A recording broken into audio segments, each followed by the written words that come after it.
তো এই দেখো আমি কুল গাছের কাছে চলে এসেছি, একদম ভয়ঙ্কর জায়গা কিন্তু। তো এই দেখো গাইস সবকিছু নিয়ে উপরে চলে আসলাম, কুল ছেচকি হয়ে গিয়েছে, চলো খেয়ে দেখি কেমন লাগে। তো hello guys, welcome to a new vlog. তো আজকের ভ্লগটা আমি এখান থেকে শুরু করছি। তো এখন হচ্ছে দুপুরবেলা, তাই আমি এখন খেতে যাব। এই দেখো আমি খেতে চলে এসেছি। তো আজকের মেনুতে আছে ভাত, এ দেখো ছেঁচড়ার তরকারি, এটা কুমড়োর ডগা দিয়ে একটা তরকারি, আর এটা হচ্ছে চাপড়ি, আর এইদিকে আছে রুই মাছের ঝোল। তো রুই মাছের ঝোলটা আমি একটু পরে নেব, তো এগুলো দিয়ে খাই। তো দেখা হচ্ছে খাওয়ার পরে। তো আমার ভাত খাওয়া হয়ে গিয়েছে, অনেকদিন ধরে ভাবছিলাম যে কুল ছেচকি খাবো, তো কুল গাছ খুঁজছিলাম, তো একটা কুল গাছের সন্ধান পেয়েছি। আমি এখন সেখানে যাচ্ছি কুল আনার জন্য। তো দেখি গিয়ে কুলগুলো কিরকম পেকেছে কিনা, খাওয়া যাবে কিনা, চলো দেখি। তো এই দেখো আমি কুল গাছের কাছে চলে এসেছি, একদম ভয়ঙ্কর জায়গা কিন্তু।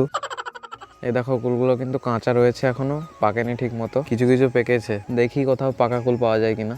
তো এই দেখো খুঁজে খুঁজে দুটো পাকা কুল পেলাম, তো আরো দেখি পাওয়া যায় কি। এই দেখো কাঁচা কুল, চলো ওই দিকটা দেখি কেমন কুল আছে। এইদিকেও মনে হচ্ছে কাঁচা কুল। এই দেখো এখানে একটা মনে হচ্ছে পাকা কুল আছে।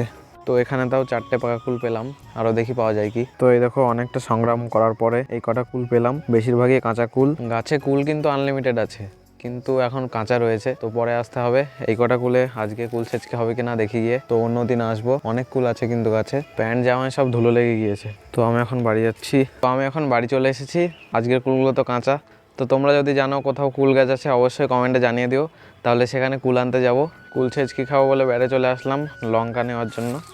আর পাশের বাড়ি ওই বেড়ে যেতে হবে, ওখানে ধনে পাতা আছে। এই দেখো কাঁচা লঙ্কা। তো এই গাছটায় বেশি লঙ্কা নেই, আমাকে এখন যেতে হবে ওই সামনের আমাজন জঙ্গলে, ওইদিকে লঙ্কা আনতে যাবো। এই দেখো চলে আসলাম এইখানে অনেক লঙ্কা আছে। এই দেখো বড় বড় গাছ, আশা করছি এই কটা লঙ্কায় হয়ে যাবে, বেশিরভাগই পাকা লঙ্কা। চলো এবার ধনেপাতা নিয়ে আসি।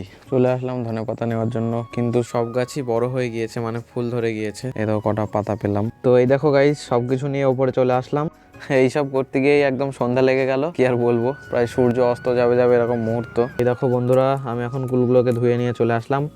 এখন মা কুলগুলোকে ছেঁচে দেবে। এই দেখো আমার মার কুলগুলোকে ছেঁচা হয়ে গিয়েছে, এখন মা ধনে পাতাগুলোকে বেটে নেবে। তো এই দেখো বেশি লঙ্কা দিলাম না, 3টে লঙ্কায় দিলাম, না হলে কিন্তু খুব ঝাল হয়ে যাবে। তো এই দেখো মশলা তৈরি, এখন শুধু মাখালে হয়ে যাবে। এখন থেকে কিন্তু খুবই সুন্দর একটা সেন্ট আসছে। কুল ছেচকি হয়ে গিয়েছে, চলো খেয়ে দেখি কেমন লাগে। ভালোই খেতে, কিন্তু কাঁচা কুলগুলোর জন্য একটু কিরকম লাগছে। পাকা কুলগুলো কিন্তু ভালোই। তো আজকের ভ্লগটা আমি এখানেই শেষ করছি, দেখা হচ্ছে অন্য একটি ভিডিওতে। বাই।